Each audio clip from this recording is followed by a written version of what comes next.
Assalamualaikum warahmatullahi wabarakatuh. Halo Sobat Syafiq dimanapun Anda berada. Kembali lagi bareng aku, Farah Salsa dalam Syafiq Weekly Cast.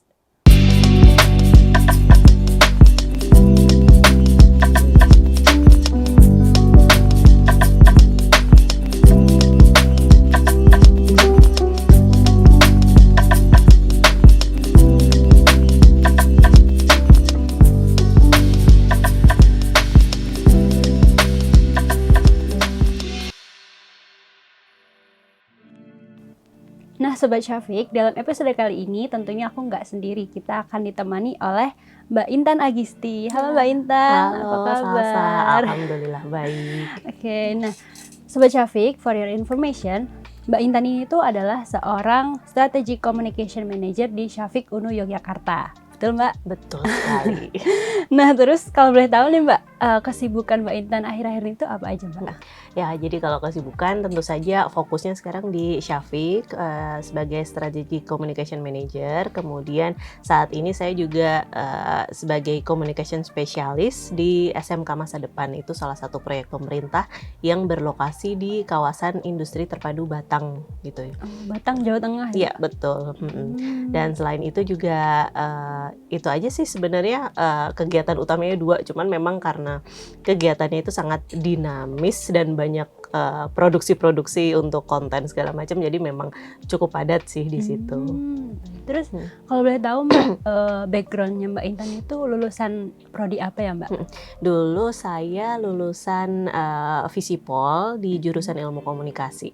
Jangan tanya angkatan, udah lama soalnya. Ketahuan usianya ya teman-teman. Baik, nah jadi Mbak, beberapa waktu lalu tuh sempat viral tuh hasil survei dari Kata Data bahwa ada 10 jurusan perguruan tinggi tuh yang paling disesali sama lulusannya. Nah ternyata jurusan-jurusan yang disebutkan itu tuh didominasi oleh jurusan ilmu sosial Mbak, termasuk komunikasi juga ada. Terus ada jurnalistik, itu yang paling tinggi, kayak gitu-gitu loh Mbak. Nah Mbak Ina sendiri nih sebagai lulusan ilmu sosial, pandangan Mbak Intan terhadap hasil survei tersebut tuh seperti apa Mbak? Ya, jadi sebenarnya pasti ada latar belakang dari tiap responden yang berbeda-beda dan ada karakteristik tiap individu yang berbeda pula selama mengenyam pendidikan di perguruan tinggi. Nah, ada yang mungkin modelnya kupu-kupu, kuliah pulang gitu. Ada yang jadi aktivis organisasi kampus maupun di luar kampus gitu ya misalnya.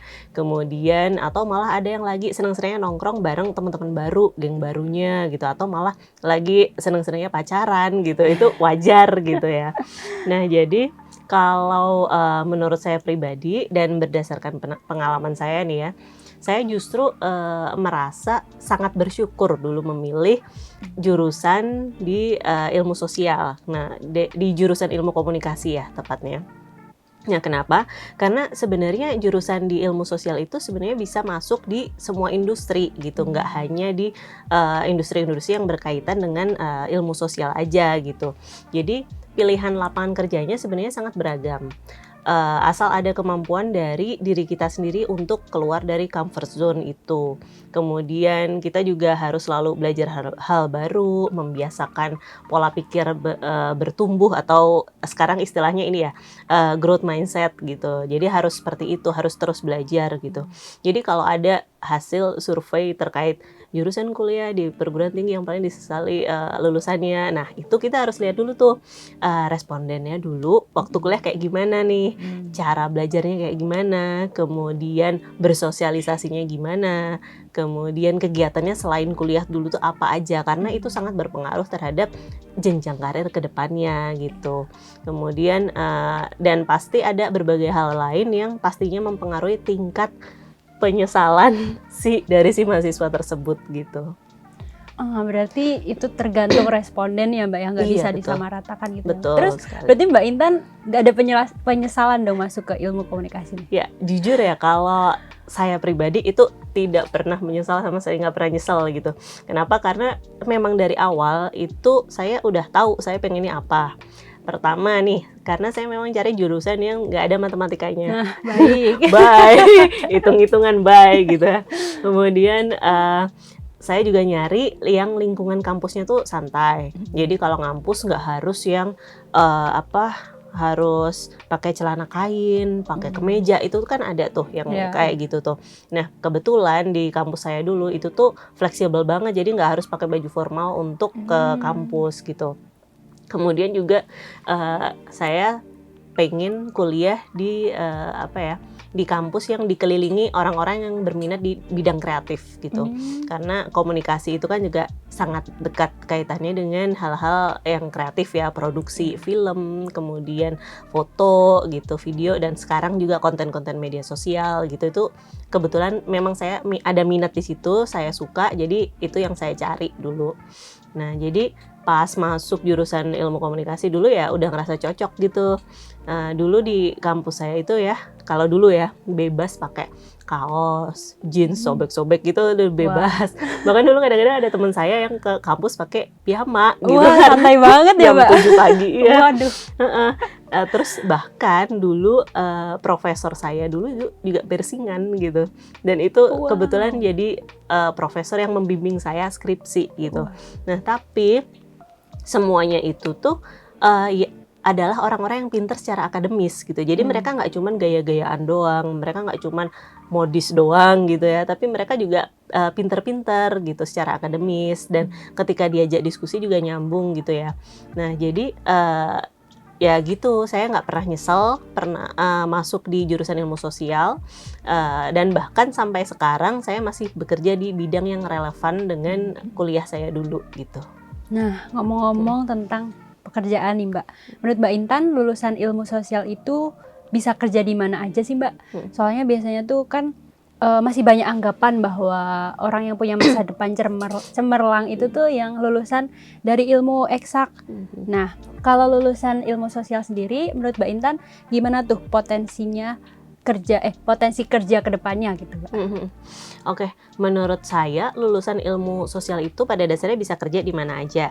Jadi jangan takut ya. Jadi ini sharing pribadi saya ya, Sobat Syafiq ya. Jadi dulu walaupun saya di jurusan ilmu komunikasi, tapi saya magang di perusahaan migas di Balikpapan. Dan kemudian bahkan skripsi saya juga saya selesaikan di perusahaan migas itu gitu, terkait media dan redaksional media internalnya mereka gitu. Nah, kemudian saya lanjut kerja di NGO atau non-government organization di bidang migrasi dan berkaitan juga dengan upaya pengurangan risiko bencana atau PRB. Nah, kemudian nggak sampai situ, saya juga lanjut kerja lagi di konservasi badak Jawa. Itu semakin random lagi ya, jadi semakin berbeda-beda gitu.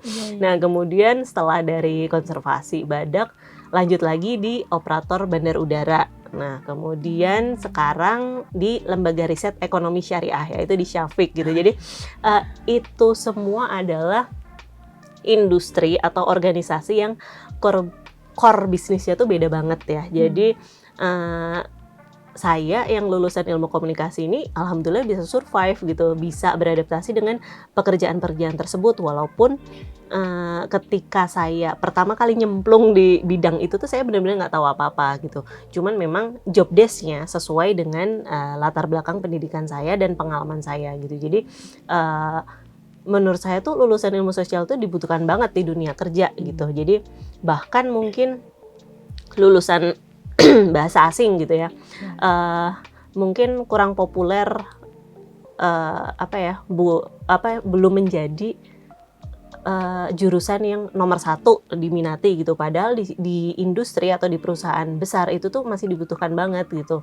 Selain itu juga ada kayak pustakawan gitu-gitu, itu dibutuhkan gitu, karena di perusahaan besar itu banyak divisi-divisi atau unit-unit bisnis yang mereka tuh memang ada fokusnya masing-masing gitu. Jadi teman-teman yang lulusan ilmu sosial itu jangan minder dulu, jangan merasa wah aku lulusan ilmu sosial nih kayaknya besok cuman bisa kerja di sini enggak. Itu enggak, sebenarnya kita bisa kerja di mana aja, yang penting kita percaya diri, mau belajar hal baru, menumbuhkan growth mindset, kemudian intinya kita harus selalu berupaya percaya diri dan mau belajar gitu. Attitude-nya dibenerin dulu nih, jangan kemudian kamu merasa udah bisa kemudian ya udah gitu. Dan satu lagi mungkin kita harus ranah hukum di suatu perusahaan besar gitu. Kemudian bahkan sampai pustakawan untuk membantu hal-hal terkait pengarsipan dokumen-dokumen penting perusahaan itu mereka